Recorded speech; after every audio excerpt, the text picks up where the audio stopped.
Жайдарман ойындары жұлдызы Ақылбек Скендеровке шабуыл жасалды.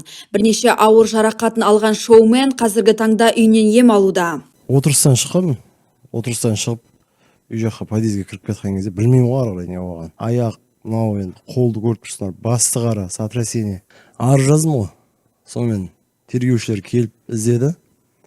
14 түрлі брусчаткамен ұрған. Ол қалада бір-ақ жерде деп айтты. Бекқожаев 140-та Анис деген жерден шығады еді. Сол жерге барып, сол жерден сұрастырып, жаңа екеуін тапты. Мен әлі бұны бұлай қалдырмаймын. Төбіне жетем. Мені қалай ампылдатты, мен де солай ампылдатам. Тек брусчаткамен ұрса нормально. Балғасымен келген.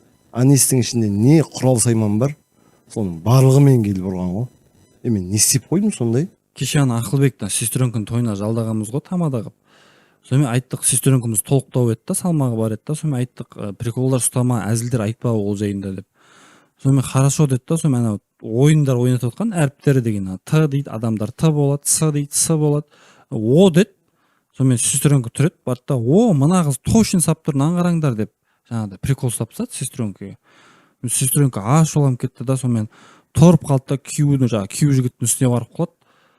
Тойдың бытшын шығарды, в общем, 160 килограмм үстіне түскен кезде оңай ма, күйеу бала жаңағыдай шамалы травмалар алып қалды. Сонымен Ақылбек те ірі ғой былай, екеуміздің әліміз келмейтінін білдік та, сонымен строй материал сататын Анес деген магазиннен барып жаңағыдай запчастар, брусчаткалар алып алдық. Арзан ғой сол жерде.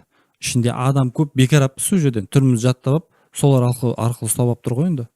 Светлана Брусчаткова, Айгерім Материал қызы, ПТК арнасы.